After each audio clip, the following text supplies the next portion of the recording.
Bismillahirrahmanirrahim. Assalamualaikum warahmatullahi wabarakatuh. Perkenalkan, nama saya Muhammad Akbar Saputra. Saya adalah mahasiswa jurusan Matematika FMIPA Untan. Pada kesempatan kali ini, saya akan memaparkan hasil analisis data yang dimana saya di sini menganalisis pengaruh frekuensi clock speed terhadap kinerja komputer dengan proses rendering melalui software Blender Benchmark. Oke, mungkin kita akan langsung masuk. Kita akan masuk ke dalam deskripsi datanya terlebih dahulu. Untuk tujuan analisis itu sendiri, tujuan dari analisis ini adalah kita ingin melihat apakah terdapat hubungan yang signifikan antara frekuensi CPU dengan waktu rendering, suatu proses rendering, serta seberapa besar pengaruhnya dalam menentukan performa komputer. Setelah itu baru kita masukkan dalam deskripsikan datanya. Untuk sumbernya itu saya mengambil dari websitenya Blender Benchmark, yang dimana saya mendapat referensinya mengumpulkan datanya itu berada di sana, yang dimana saya di sini mengambil 42 sampel.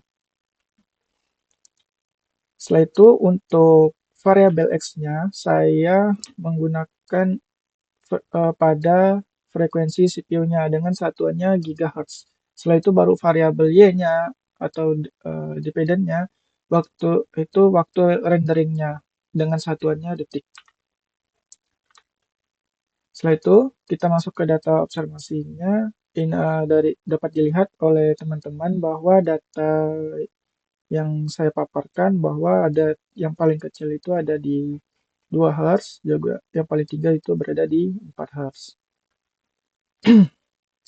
Jadi ada 42 sampel yang saya ambil yang dimana brandnya itu ada Intel, AMD, dan Apple. Setelah itu kita lihat scatter plotnya. Dapat dilihat oleh teman-teman bahwa scatter plotnya ini linearitasnya itu ke bawah. Jadi dalam apa maksudnya? Jadi semakin tinggi hertznya, frekuensi CPU-nya itu gigahertznya, semakin kecil juga waktu yang diperlukan dalam proses rendering itu sendiri. Jadi semakin bawah aja tuh itu aja semakin bagus. Oke, kita lanjut. Setelah itu kita masuk ke dalam model regresi. Untuk estimasi parameternya itu kita gunakan B0 dan B1 untuk menganalisis hubungan antara variabel X-nya dan variabel Y-nya. Jadi variabel X-nya itu independennya dan variabel Y-nya itu dependennya. Ini nih untuk membantu kita dalam mengetahui seberapa jauh sih variabel X-nya mempengaruhi variabel Y. Setelah itu kita baru cari B1-nya dengan rumus ini. Yang dimana kita peroleh hasilnya itu min 52,34. Setelah itu baru kita cari B0-nya, yaitu dengan Y min B1X sama dengan hasil akhirnya 314,21. Sehingga dapat kita masukin ke dalam tabel, kita susun, yaitu variabel koefisien regresinya, signifikansinya, dan juga T-nya. Ini bisa Anda coba berada pada aplikasi SPSS. Jadi kita masukkan juga B0 dan B1-nya sebelumnya. Masih dalam model regresi, kita dari angka yang tadi kita dapatkan juga lah persamaannya, yaitu persamaan regresinya itu kan Y sama dengan 314,21 dikurang 52,34X. Dari model ini itu menunjukkan bahwa B0-nya itu 314,21, CPU-nya yang min 52,34, artinya perubahan frekuensi itu akan dapat menurunkan waktu proses rendering sebesar 52,34 detik, sehingga kinerja suatu CPU itu semakin besar frekuensinya, semakin meningkat juga performanya. Setelah itu baru kita maju uji ya dari apa yang kita dapatkan sebelumnya dengan uji signifikasi. Kita dapat ujinya dengan uji T. Setelah itu menguji signifikansi untuk mencari pengaruh antara variabel X dengan variabel Y-nya. Untuk hipotesisnya, H0-nya itu frekuensinya CPU tidak mempengaruhi proses rendering, H1-nya mempengaruhi. Diketahui bahwa sebelumnya data yang kita ambil sebelumnya itu adalah 42 dan tingkat kepercayaan yang kita ambil itu 5% atau 0,05. Sehingga diperoleh juga distribusi uji T-nya dihitungnya dari tabel T, T hitung tabelnya itu kita dapatkan 1,682. Sehingga kita lihat dari tabel yang sebelumnya saya paparkan bahwa signifikansi yang kita peroleh sebelumnya adalah 0,00, yang dimana itu lebih kecil daripada 0,05.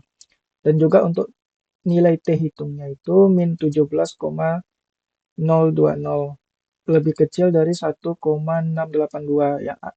Karena kenapa min? Artinya kan tadi kan sebelumnya dia kan menurun, jadi tuh semakin besar hertznya, semakin besar frekuensinya, maka semakin kecil juga waktu proses rendering yang diperlukan.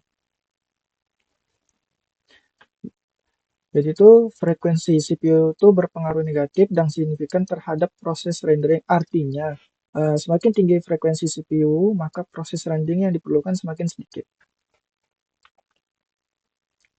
Setelah itu, kita masuk ke dalam hasil analisis. Hubungan karena tadi hubungannya negatif, maka clock speed-nya itu waktunya renderingnya itu menurun. Signifikansinya lebih kecil dari 0,05, artinya itu pengaruh frekuensi CPU terbukti bahwa mempengaruhi. Dan juga untuk R2-nya yaitu kita peroleh 0,88 atau 88%, sehingga dapat kita jelaskan bahwa waktu rendering itu sangat dipengaruhi oleh frekuensi CPU sebesar 88%. Jadi frekuensi dari CPU itu sangat mempengaruhinya. Jadi faktor lain juga bisa berpengaruh. Contohnya apa? Jumlah core, arsitektur CPU dan juga GPU. Jadi kesimpulan yang dapat kita simpulkan dari hasil penelitian sebelumnya itu, untuk pertama, frekuensi CPU-nya terbukti berpengaruh signifikan terhadap waktu rendering. Hal ini ditunjukkan dengan nilai signifikansi yang lebih kecil dari 0,0 yang kita coba sebelumnya. Setelah itu baru yang kedua, hubungan yaitu bersifat negatif. Jadi semakin tinggi clock speed yang kita uji, maka semakin cepat juga proses renderingnya. Jadi semakin kecil waktunya. Makanya bersifat negatif. Dengan kata lain tuh peningkatan CPU itu sangat berpengaruh sekali dalam proses rendering. Setelah itu baru yang terakhir itu berdasarkan nilai koefisien determinasi. Jadi R2-nya itu sebesar 0,88 yang telah kita cari tadi. Dapat dikatakan bahwa frekuensi CPU menjelaskan 88% variasi waktu rendering. Sisanya 22% itu bisa dari faktor lain. Dengan demikian, penelitian ini menegaskan bahwa clock speed sangat merupakan salah satu faktor utama dalam menentukan efisiensi rendering pada perangkat komputer. Untuk teman-teman yang ingin mungkin memastikan, mungkin bisa cek langsung pada website yang saya berikan, yaitu berada di Versus ataupun Blender Information. Terima kasih. atas perhatiannya. Saya mohon maaf apabila terdapat kekurangan dari apa yang saya paparkan. Eh, saya tutup. Wassalamualaikum warahmatullahi wabarakatuh.